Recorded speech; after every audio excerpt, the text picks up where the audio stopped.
In North Carolina, there have been a slew of pastors who are saying really hateful things against gays during their sermons. The latest pastor is Charles L. Worley of Providence Road Baptist Church in North Carolina. And we have a video where he basically says that gay people should be electrocuted. Let's watch.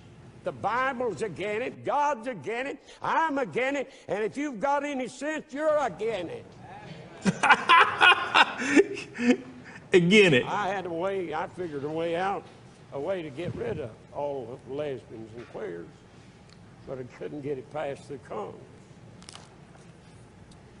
Build a great, big, large fence, 150 or 100 mile long, put all the lesbians in there, fly over and drop some food. Do the same thing with the queers and the homosexuals. And have that fence electrified till they can't get out. Feed them. And you know what? In a few years, they'll die out. Do you know why? They can't reproduce.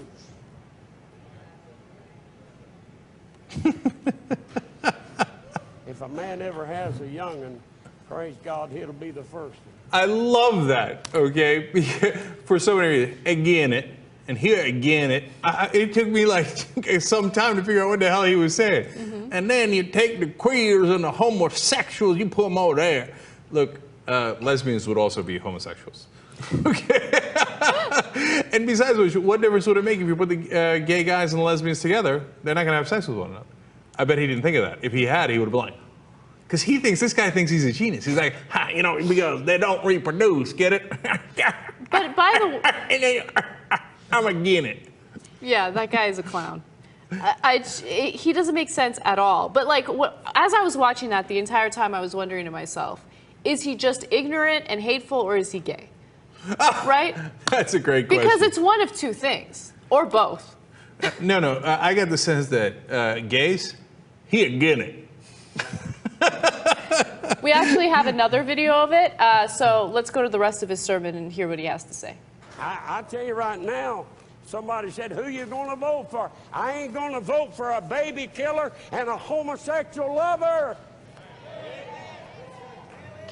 You said, did you mean to say that? You better believe I did. God have mercy. It makes me puking sick to think about. I don't even know whether you ought to say this in the pulpit or not. Could you imagine kissing some man?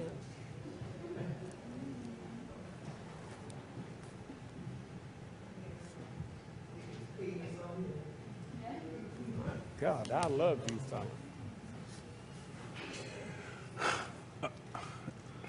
All right. Anyway, can you imagine kissing some man? God, that would be delicious. Did I say that out loud on the pulpit? Okay. Oh, it makes me sick. How much I want it.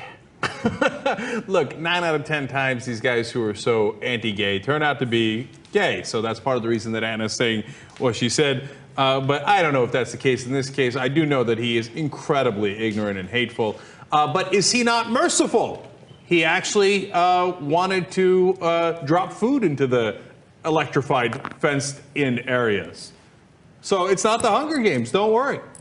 It's incredible. And, you know, one thing that I will say, there's an organization that is basically trying to get that church to lose its tax-exempt status. Because if you are a religious organization, you are tax exempt, right? That's part of this country.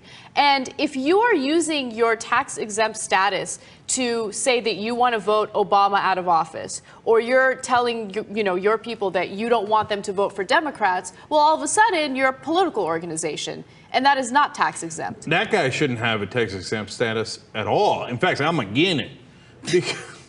Because he clearly said, anybody who's for homosexuals, baby killers, etc., the code words, of course, for being pro-choice and in favor of gay rights, he said, don't vote for them. He made a very clear reference to voting, should immediately lose his tax-exempt status. Of course, he won't. The only time that I've been doing this show for the last 10 years that I've ever heard anybody's tax-exempt status being challenged was a church here in Southern California who preached against war. And so the Bush administration had the IRS look into them.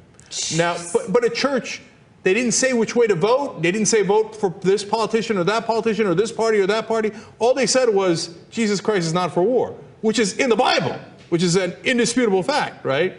Now you can quote different Bible verses, but certainly a ton of Bible verses say that he's the Prince of Peace. Like, how dare you quote Jesus? You might lose your tax exempt status. Is that church in Los Angeles? Yeah. I know exactly which church you're talking about. They always have banners in the front of their church that say these lovely things, like God does not hate gays and things like that. And I'm like, what kind of church is that? What kind of loving church is that? That's weird. I'm against it.